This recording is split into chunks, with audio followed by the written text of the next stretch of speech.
Hello दोस्तों, स्वागत है मेरे इस चैनल जीएस कोर एकेडमी पर। आज हम लोग दोस्तों यूपी पीसीएस मेंस का एक क्वेश्चन देखेंगे जो कि बहुत इम्पोर्टेंट है। आज हम देखते हैं कैसे मेंस का आंसर लिखा जाता है। तो बने रहिए दोस्तों, मैं बता दे रहा हूँ। पहले तो मेंस लिखा जाता है, पहले इसमें इंट्रो होता है, मेन बॉडी होता है, कंक्लूजन होता है। दोस्तों मैं हाथ से लिख रहा हूँ, इसलिए मेरा राइटिंग थोड़ा अच्छा नहीं हो रहा है। जब चैनल मोनेटाइज हो जाएगा तो कुछ इनकम आने लगी, उसके बाद दोस्तों मैं ले लूँगा। चलिए दोस्तों क्वेश्चन देखते हैं। क्या उत्तर प्रदेश के क्रांतिकारियों का भारतीय स्वतंत्रता संघर्ष में योगदान। ये पेपर है दोस्तों, पहले देखिए दोस्तों,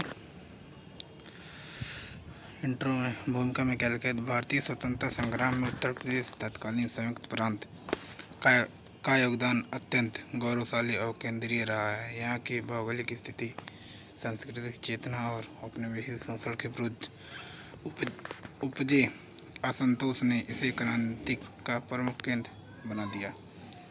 1857 के प्रथम स्वतंत्रता संग्राम से लेकर 1940 के दशक के अंतिम आंदोलन तक उत्तर प्रदेश के क्रांतियों ने सशस्त्र क्रांति, वैचारिक चेतना और जनवाद के माध्यम से ब्रिटिश शासन की बुनियाद हिला दिया। दोस्तों ये तो भूमिका हो गया। हम देखते हैं मेन बॉडी में क्या लिखा जाएगा। क्रांतिकारियों को संघर्ष के प्रमुख चरण, कितने कितने चरण हुए थे दोस्तों, ये भी देखा जाएगा।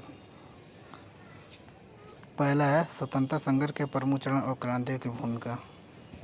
इसमें है 1857 का प्रथम स्वतंत्रता संग्राम। 1857 के प्रथम स्वतंत्रता संग्राम क्रांति का मुख्य केंद्र उत्तर प्रदेश ही था, जहां से सैनिक और नागरिक विद्रोह ने व्यापक रूप लिया।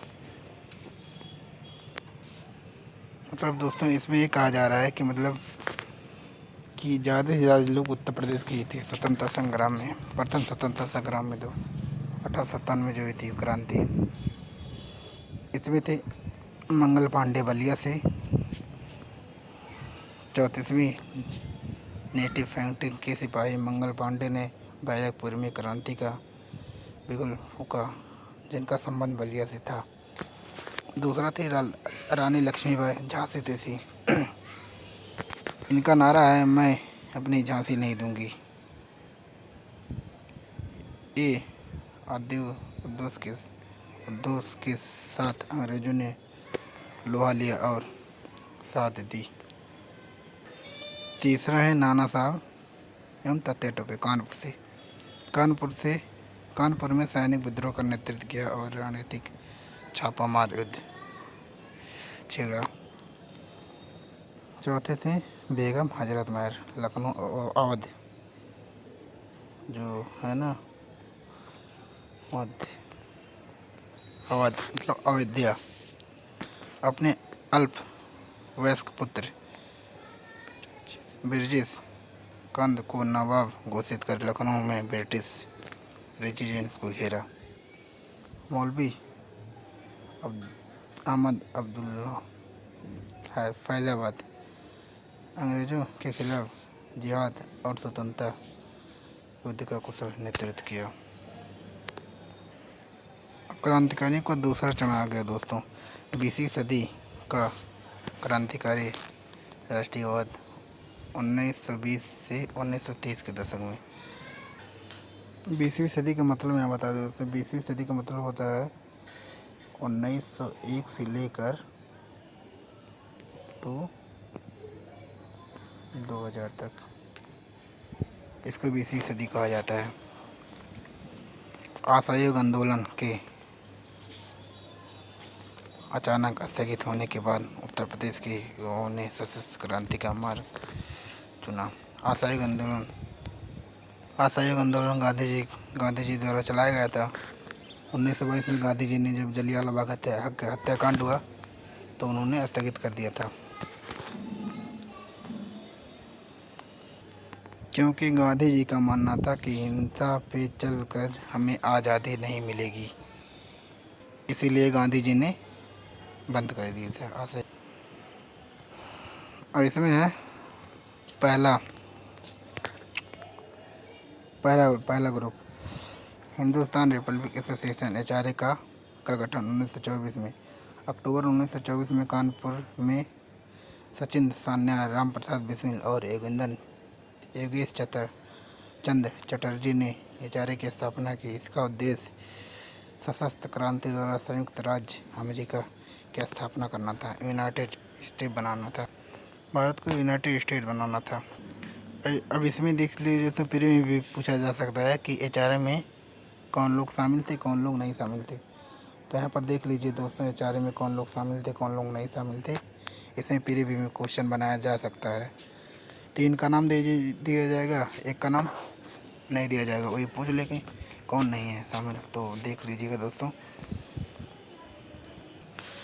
दूसरा काकोरी टेरर एक्शन, जो डकैती को भारत सरकार उत्तर प्रदेश सरकार ने एक्शन कर दिया है।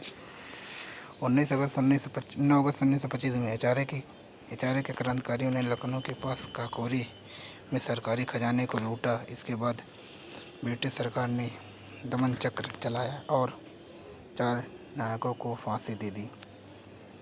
पहले थे राम प्रसाद बिस्मिल, इन्हें गोरखपुर जेल में फांसी दिया गया था। अशफाक उल्ला खान, इन्हें फैजाबाद जेल में फांसी दिया गया था। और रोशन सिंह नैनीताल प्रयागराज में, सॉरी ताल नहीं, राजेंद्र लाहड़ी गोंडा में। राम प्रसाद बिस्मिल और अशफाक की अटूट दोस्ती ने हिंदू मुस्लिम एकता की अमर मिसाल पेश की। अब फिर में पूछा जा सकता है कि दोस्तों राम प्रसाद बिस्मिल को किस जेल में कैद करके रखा गया था, तो गोरखपुर। पूछ लिया जाए अशफाक उल्ला खान को किस जेल में रखा गया था, फैजाबाद में। पूछा जाएगा रोशन सिंह को कहाँ रखा गया, तो प्रयागराज जेल में। ऐसे दोस्तों आप लोग देख लीजिएगा। तीसरा है HSRA और चंद्रशेखर आज़ाद का नेतृत्व। काकोरी कांड के बाद बिखरे संगठन को चंद्रशेखर आज़ाद उन्नाव प्रयागराज में संगठित किया। 1928 में इनका नाम हिंदुस्तान रिपब्लिक एसोसिएशन रखा गया। अगला दोस्तों अल्फ्रेड पार्क शहादत, जहाँ पर भगत सिंह ने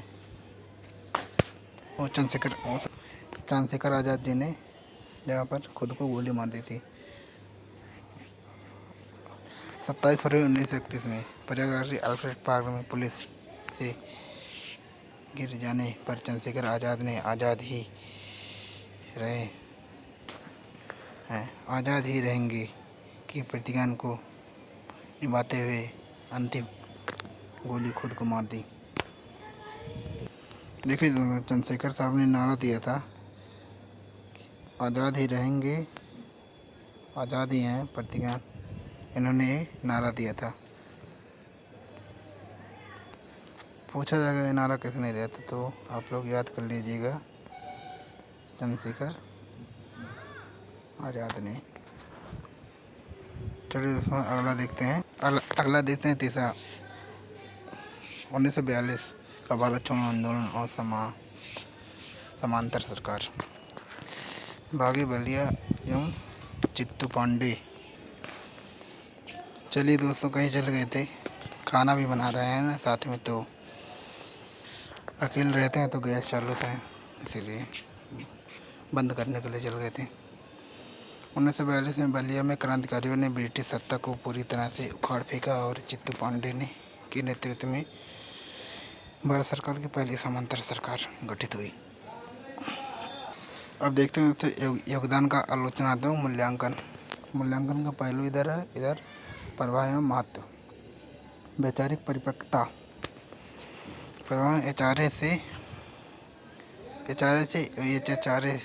के सफ़र ने यह स्पष्ट किया कि क्रांति केवल सत्ता परिवर्तन के लिए नहीं बल्कि समाजवाद, धर्मनिरपेक्ष और सामाजिक आर्थिक न्याय के लिए थी। जन जागरण। क्रांतिकारियों के बलिदान ने भारत के आम युवा के मन से ब्रिटिश शासन का भय समाप्त किया। फिर है सांप्रदायिक सौहार्द। उत्तर प्रदेश के क्रांतिकारियों ने धर्म से ऊपर उठकर राष्ट्रीय धर्म को प्राथमिकता दी। बिस्मिल और अशफाक की शहादत राष्ट्रीय एकता का प्रतीक बनी। ब्रिटिश सत्ता का दबाव। शास्त्र गतिविधियों और बलिया जैसी समांतर सरकारों के गठन ने ब्रिटिश हुकूमत को यह एहसास कराया कि भारत पर अब लंबे समय तक शासन करना असंभव है। वो लोग भी डर रहे थे दोस्तों। अब देखते हैं निष्कर्ष में क्या लिखा जाएगा। निष्कर्ष में लिखा जाएगा, उत्तर प्रदेश के क्रांतिकारियों का योगदान केवल सशस्त्र संघर्ष तक नहीं था, यह आत्मसम्मान, वैचारिक चेतना और सर्वोच्च बलिदान की हमारी गाथा थी। 1857 के वीरों से लेकर काकोरी के शहीद और बलिया के बागी नायकों तक उत्तर प्रदेश की भूमिका ने स्वतंत्रता आंदोलन को न केवल नेतृत्व दिया बल्कि उसे एक नई दिशा, ऊर्जा और दृष्टि भी प्रदान की। दोस्तों हम लोग देख चुके हैं कि क्वेश्चन का मेंस में आंसर कैसे लिखा जाता है। अब दोस्तों मेरा आवाज़ साफ नहीं लग रहा है, इसीलिए दोस्तों मेरा तबीयत ख़राब है इसीलिए, और मेरे पास कुछ भी है भी नहीं, माइक नहीं है, मेरे पास केवल मोबाइल है, बस उसी से मैं रिकॉर्ड करता हूँ। देखिए दोस्तों आप लोग देखते रहिए। दोस्तों, देखने में कुछ नहीं रहता। 8-10 मिनट का वीडियो बनाते हैं, देखने में तो कुछ नहीं रहता। इतना अच्छा कंटेंट दोस्तों कहीं नहीं मिलेगा। तो चलिए दोस्तों चलते हैं, लेकिन कल मिलेंगे एक और नए क्वेश्चन के साथ। आप लोग शेयर लाइक सब्सक्राइब कर दीजिएगा। चलिए दोस्तों, गुड नाइट।